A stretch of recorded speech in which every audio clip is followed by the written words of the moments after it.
Good afternoon, everybody, and welcome to this afternoon's session. And thank you to our presenter today, Athanasia Iosifidou Lima.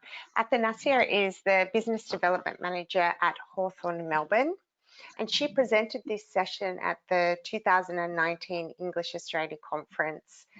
It's based on research about student engagement and inclusion that she undertook at various ELICOS centres that she's worked at. So thank you very much for presenting today, Athanasia.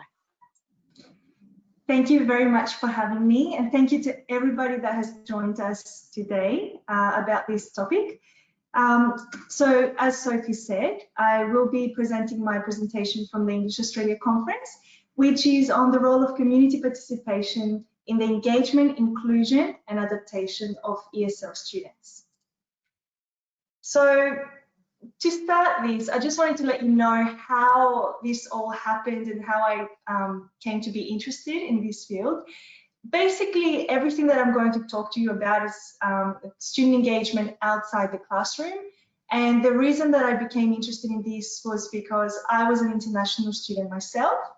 And I quickly found out that when I got out there involved with the wider community, university clubs, making friends outside the classroom, that's when my English improved. I felt happier in Australia, and even my grades became better. So when I decided to complete a Master of Education in 2016, I found out that I had to do a research project that I was not excited about, but I had a great professor who told me to choose something that I was really interested in. And this topic, student engagement outside the classroom, was something that I was thinking about for a while. And having had a lot of international friends as well, I knew that it had made a difference in our lives, and I wanted to find out if it would make a difference in others' lives as well. So I was lucky that when I was doing this master's project, I was working at a ELICOS college in Perth, and they were happy for me to do some of this research as an action research project. And today I will be showing you the research that I conducted during that time and since then, and also the surveys and the results that I got when I conducted this research. After that, I'm going to show you how we can make this happen. So of course, the results. I will show you a sample program that I put together at the end of this research to help teachers like me and you to do something in the schools that we work in, and also some success stories. So schools that have implemented some of these things and how they've done. So obviously, if you are here, you are probably quite interested in this, and when I ask you this question, your answer will be yes. So just in the chat, if you wouldn't mind just typing quickly yes or no. Do you think that international students should be engaged in the wider community? Do you think that benefits them in some way? Have you got any personal opinions or experiences like I did? And secondly, do you think that international students want to be engaged in the wider community? So have your students said that? Have they openly said in the classroom that they would like to be more involved and make friends with the locals? Locals being people that call Australia home, people like me and you that maybe we're not born here, but we are now residents of Australia. So these are the questions that I wanted to ask the teachers and the students at the school that I worked at. So I created a survey and I handed it out in the staff room and also in my classes. So there were about 20 to 25 teachers on any given day in the school, and about 13 of them completed this survey. And I had 5 questions, 3 of them on a Likert scale of 1 to 5, and 2 of them to get a qualitative response. So the first question was, how important is it for new students to become part of the wider community in Perth? How important is it to provide opportunities for new students to do this? So do you think that the school should be putting on activities? And in your experience, how important is it to the new students? This was a bit of a cheeky question because I really just wanted to see if what the teachers think about the students is actually what the students want.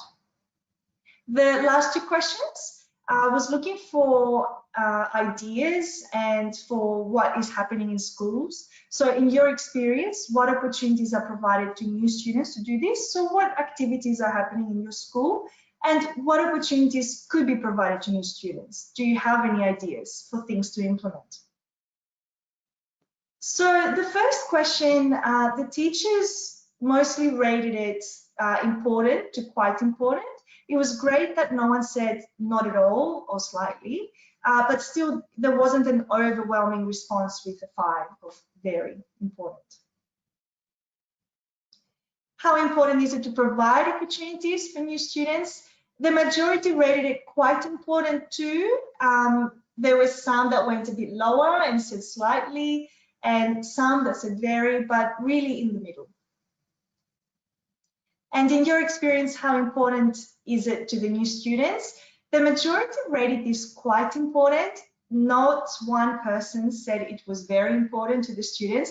I have a little asterisk there, and you can probably guess why. It was definitely a bit of a surprising result. So similarly, I did the same survey with the students, changing the questions so that they're applicable to them. So how important is it for you to become part of the Australian community? How important is it to be given opportunities? And how important is it to the people around you, the teachers, friends? What do they think we think? And then finally, what activities are on and what other activities could we be putting on? So the majority of the students rated it quite very important to become part of the Australian community. So there are the asterisks again. So you can see there is a bit of a gap between what we teachers think our students want and what they actually feel and want. How important is it to be given opportunities? Again, the majority of students rated this quite very important. So they are expecting their schools to be putting on activities for them. And then how important is it to the people around you? So good news, they think that we think it's very important, whereas the teachers had only said quite important. That means that most likely in the classroom, we are encouraging them to get out there and do other things. But maybe personally, we don't really care that much what they do. So obviously, there are limitations to this small research project that I conducted. It's a very small sample, so 24 students did it, but only because they were in my class and they did it during class time. So there were more students than teachers. The results could be skewed one way. It could also be the specific group of students or teachers at the time, because I never repeated this study again. And I did not control any variables. So there were all age groups and experiences in this group. And it could be that if I had surveyed older or younger students or students who are looking to stay in Australia and so on, the results could be different. It was also quite hard because at the time, there were actually no previous surveys from an ELICOS college that had been published. So if you talk to teachers and students, you got their opinions, but not in a report. But even though there was no specific ELICOS survey in this field, when I went and I read up a little bit more, I found a lot of interesting information that helped me with this research. So for example, within our industry, the ELICOS industry, it's very different to what, for example, you would do as a school teacher in primary school or secondary school. I don't know how many of you come from a background of primary school, secondary school teaching. I was a high school teacher, and I definitely found that in schooling, except teaching, we do worry about the well-being of the students and their social acceptance. We do yard duty, so we see what's happening with their friends. We talk to the parents. We're definitely a bit more involved. Whereas in adult education, we just assume that adult students have got this. They're fine, they know what they're doing. If they want to do something, they'll do it, and if they don't, they won't. However, a survey about English learning found that 71% of people that learn English do that through a course, and then only 38% of those participate in local events because they feel that their language ability is not good enough. So these are our students who are here, and we're assuming they have got this, and they think that they haven't got this and they don't have enough English to participate. Now, why is this important?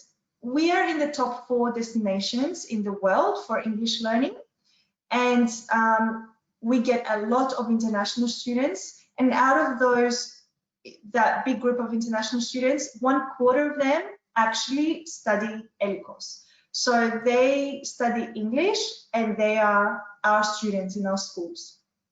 That is a lot of students who don't participate outside the classroom because they think that their English is not good enough. Also, being one of the top destination countries, we have a lot of English language programs around now, especially in cities like Melbourne and Sydney. So when students choose to come here now, they're not just looking for a good class. They're actually looking for the full experience, which you might have noticed now that during the COVID-19 situation that we have gone online, some students are complaining because they're missing out on the full experience. That's because they came here to get all the benefits of studying in Australia, being outside the classroom. Also, as teachers, I think all of us have a bit of interest in the sense of well-being of our students, and it's very important that we think about our students as humans, and as humans we all have the basic need to belong to a community. We can cater to this, and we actually should be catering to this as an education provider. It has been proven that community connections and networks actually lead to better mental health outcomes. So we know that if our students connect with others, they will feel better. Now, our schools, unfortunately, are often the first point of contact, which is fine, but also the only point of contact for our students. How many times have you had the student that gets on the bus, goes to school, leaves the class, gets on the bus, goes back home, never meets anyone else? So unfortunately, we are sometimes the only point of contact for them, and we are responsible for this sense of community that they should feel. There is actually a benefit for us too. So even if we don't think of the international students, if we think about the benefits to the whole community, if you put locals together with international students, they will actually imitate behavior, because all humans do, because we want to be liked by the other person. And to do that, you have to understand that behavior, and in that whole process, you break down stereotypes. And in that way, both sides benefit. And of course, it makes our job easier in the classroom too, because how many times have you had those students that are not happy to be here, regret making the choice to come to Australia, or were forced by their parents, and then they're in your class and they're not happy? How much better would it be if they were actually happy to be there and felt like they belonged? And of course, when you've got international people in any country, you have to think about the host society and the immigrants. So in that case, we are the host society and our students are the immigrants, and we are the dominant group, they are the non-dominant group, but both groups actually need to deal with how to acculturate. Acculturation is the process of understanding other cultures and yours, and then figuring out how to live together. And adult students definitely haven't got this difficult process alone. So we need to be involved. These students have also come from an environment where it has been very strict for them to come to Australia. They have followed strict rules for their visas and their employment. Some of them might have been in the process to come here for 6 months to a year. And this difficulty to enter the country could lead to some tension between them and us, because whether we like it or not, we are the face of Australia. When they get here, we are the locals that they meet.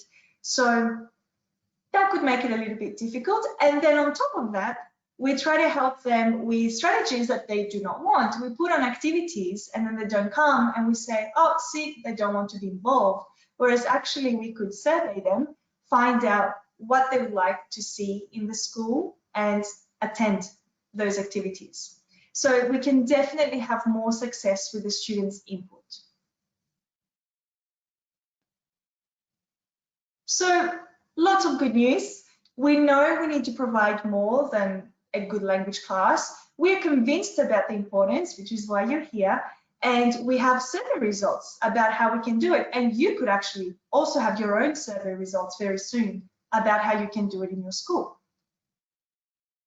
So how can we do it? Just quickly, if you wouldn't mind, again in the chat, what opportunities are provided to your students to participate? Have you got any engagement programs for them to participate in? And what opportunities could be provided to the students? Have you got any ideas, anything that you would like to see in a school? So these are the questions that I asked the teachers and the students again. So the teachers said that their school offered homestay, we offered sports, student parties and excursions. And similarly, the students said homestay, they added job information, sport and excursions. It was so funny when I was analyzing this data, I had to do it 3 or 4 times because I couldn't believe the students had forgotten the parties, but the teachers remembered them, so it's all good. So those were quite limited, but quite actually in sync with what most schools are doing. Most schools are providing some job information, some excursions, homestay. But when I asked what opportunities could be provided, there were so many ideas that we were not actually doing in the school. So the teachers said we could be advertising volunteer opportunities, we could be joining local activities. I remember a few of the teachers had written, why reinvent the wheel? We can join local activities. Guided tours, a language exchange. Not sure if you've ever done this yourself. I had a great experience when I lived in France for a short time, and I found a lady that wanted to practice Greek, which is my mother language, and I wanted to practice French. And we met once a week to talk in French and Greek for half an hour each. And in the end, we became friends. We went on holidays together. She offered to lend me her car. So that's the type of thing that our students could be doing as well. We could also be putting on sport competitions where we invite locals as well, and festivals. We could have an open day for the school where locals can also visit, not just potential students. The students had even more ideas, and I mean, that's not surprising because if you ask them, they'll have a lot of great ideas. So you can see here that the majority actually wanted a language exchange or meeting with locals. That was the common theme in all of the answers, locals. So they mentioned parties with locals, sport with locals. They also wanted volunteering information and job information and tours. So definitely a lot of ideas here that you could implement in your school. But then there are so many ideas, you might be thinking, but which one do we do first and how do we do it? So the first step I would suggest is to put down on a table what activities your school is actually putting on right now. You will be surprised if you haven't got that program already. You'll be surprised how many or how few activities you're doing in the school. And then if you do that, you'll also be able to see what's missing. You know, if you've got too much sport or if you haven't got sport at all. And then you'll also be able to find the gaps where you can add a new activity that you can trial for a short time. You can review it, change it if it doesn't work, or keep it or update it and keep it. So that would be the first step. When I finished this research project, the school that I was in Perth, we actually started a language exchange because we felt like that was the easiest to start. And it was also the one that was really popular in the survey for the students. So all we had to do was put out the board pre-COVID-19 times. We put out the board in front of the school, which said, do you want to learn another language, Japanese, Vietnamese? And then people would come into the school, say, yes, I do, what do I have to do? They'd have to fill out a form. And then the students, the teachers would encourage their students to do that. And then we could match students and locals together. Of course, to make sure that this is safe, you could ask the locals to have a police check and a working with children check, which you can get for free if you're using them for volunteer reasons. So that kind of deterred any of the weird people walking in. But it was great because I feel like the students appreciated the fact that they had written that in a survey, and a few weeks later we were doing that in the school. Then at the end of a 1 or 2 month block, depending on how many you get, you'd need to evaluate it and make sure it's still happening how it should be or what you need to change. So all the ideas that I got from the students and the teachers, I wanted to put them in a document that was easy for other schools to take, to copy and use themselves. While I was doing my research, I found so many PDFs and guides that were just really lengthy and hard to adapt to our school. So this is what I put together. I did it in headings of activity outcomes, because teachers love outcomes, frequency, allocation, and potential costs, because managers like to know how much it's going to cost. And I listed the language exchange, which would be free, meeting with locals, such as, for example, the meetups that you can get through the website as well, the meetup website. You could set up a meetup there for students and locals. Could easily advertise any of this on social media. Volunteering hub, so there should really be a corner or a board or something in your school where you put up volunteering opportunities and job opportunities if possible. Even now with COVID-19, if you are using an LMS like Moodle in your school, you could have a section where things like that get posted up there. And also for language exchange, you could start by putting it on there, seeing if the students are actually interested, and then advertising it on social media. Sports competitions, so you could put on your own sport activity, or if you go around the school, you probably find that there is a few different clubs around you with activities that your students could join. The social activity calendar that I mentioned at the start, I would strongly recommend this be your first step, followed by a survey for your students. Homestay is a really good opportunity if it's something that your school can offer, or if not, just putting people in contact with where they can find housing. We take things like Gumtree and real estate for granted, but if you talk to newcomers, it's really hard for them to figure out where to actually look for accommodation. Guided city tours, I had a lot of students who had been in Perth or in Melbourne for 6 months and still didn't know their way around the city because all they did was home, school, school, home.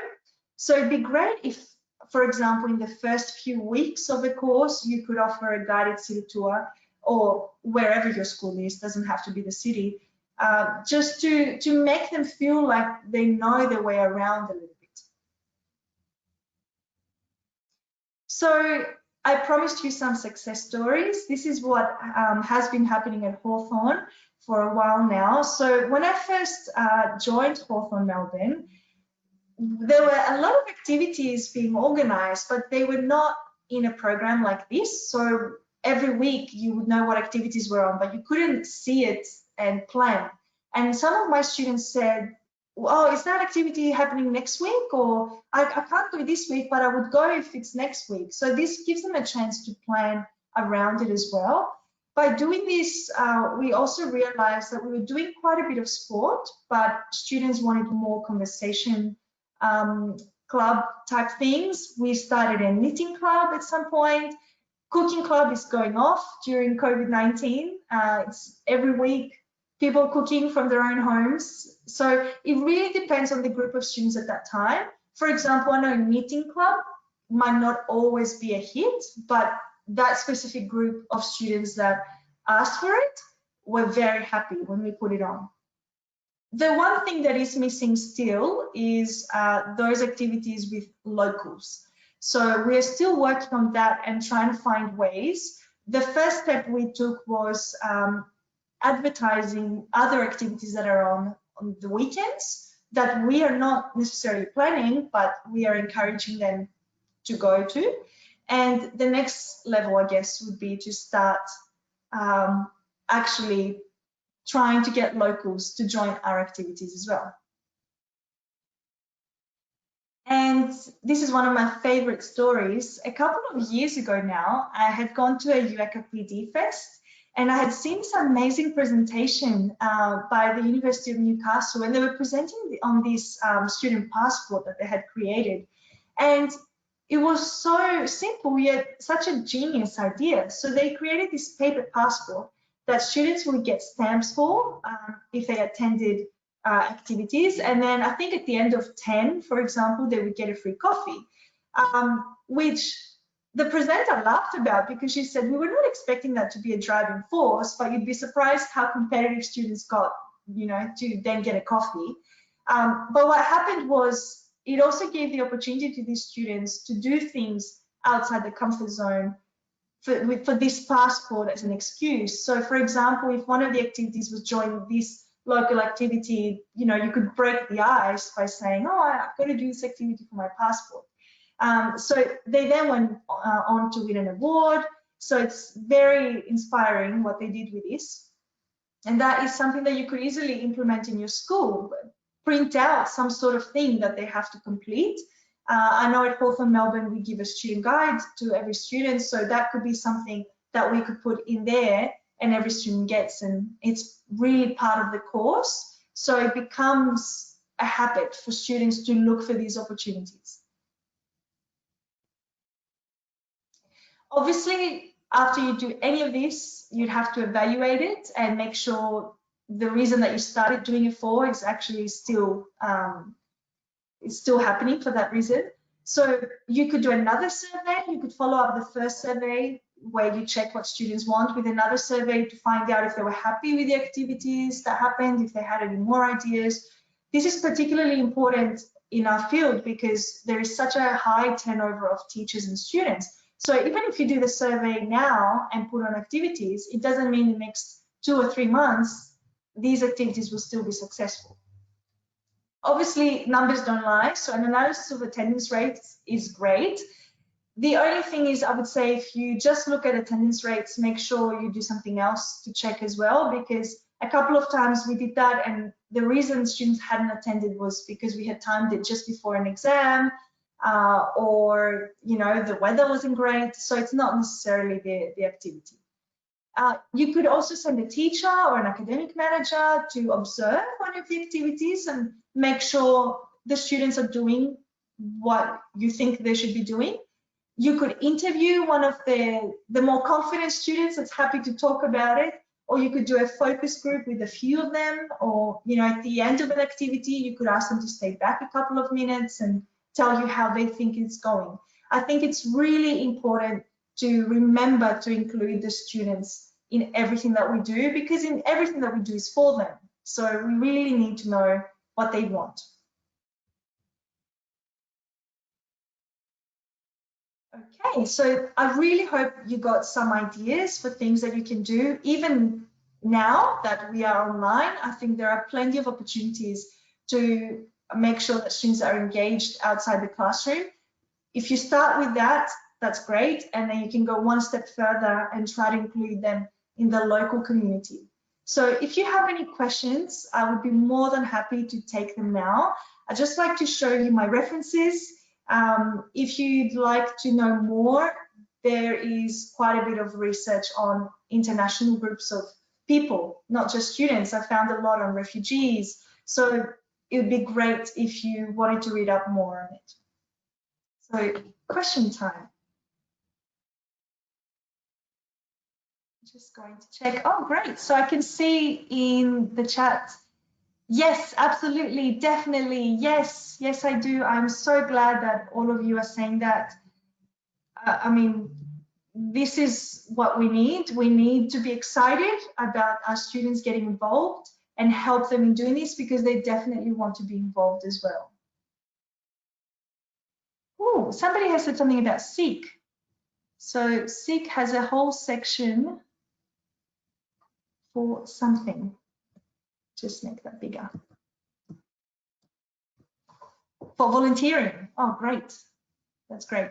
I completely agree with the local libraries. I know a library, I can't remember the name right now, had conversation clubs that they were really trying to advertise during isolation, because they are doing it online. So there are so many things happening around you that you could direct students to. Great. If Sophie, if you wouldn't mind letting me know if there are any other questions that you would like me to answer. Sure. Somebody's asked if the presentation is recorded, and I've just replied that all of our webinars are recorded and posted on the webinar library on our website, so I'll share that link with people. But they also asked, Athanasia, has your study been published anywhere? So I have published parts of it in different ways. So I was approached by an ESL blog that wanted me to write an article for them. So I wrote an article for them.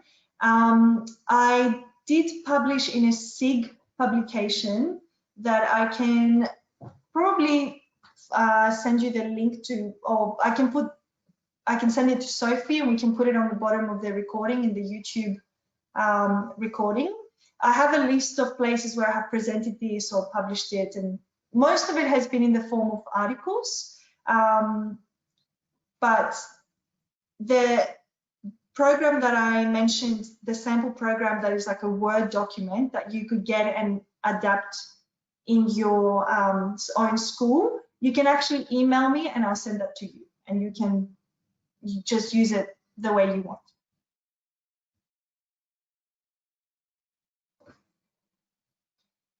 Okay, and somebody's asking if you provided any guidance for the locals that ran the conversation hours, or that that came in at the conversation hours around conversation or communicating with people whose first language isn't English. Yeah. So at the start of the language exchange, it was, obviously a bit nerve-wracking for the students that chose to do it. And we suggested that they meet in the cafe near the school so that they felt like it was a familiar place and also quite busy and so on. And the students that were getting involved were actually very forthcoming in asking these questions themselves, like, what should we talk about? What if there's silence and there's nothing to talk about? So we gave them guidance in that way.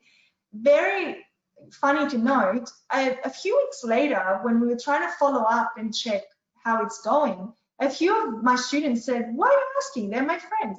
It's like meeting my friends. So it wasn't even a language exchange organized by the school anymore. They had become friends and they were meeting more than once a week. And it wasn't, I don't think they were really meeting to practice their languages, but they were doing that also. So you'll be surprised how quickly the students will take ownership of that and turn it into their own thing. They'll only probably need a little bit of guidance at the start or after the first few meetings, and they want to tell you how it's gone. But just a couple of times, I did a few things in the class, and I know a few of my colleagues did as well. Icebreakers, conversation starters, topics that maybe you shouldn't talk about the first time, but that was all they needed, and then they ran with it.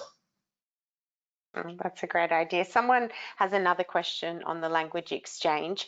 They want to know if there was an expectation that the ELICOS students would teach the locals new vocab or other things, or was it more of a casual meetup?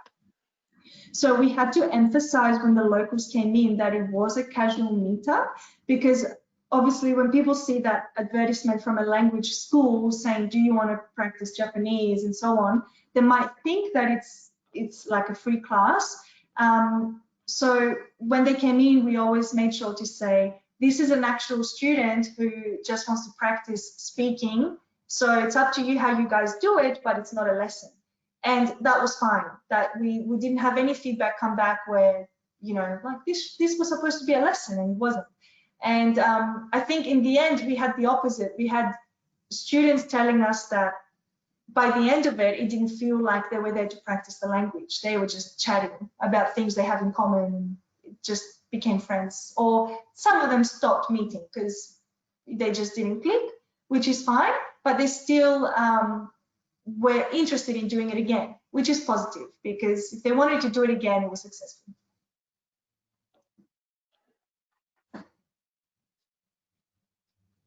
Okay, does anyone have any other questions?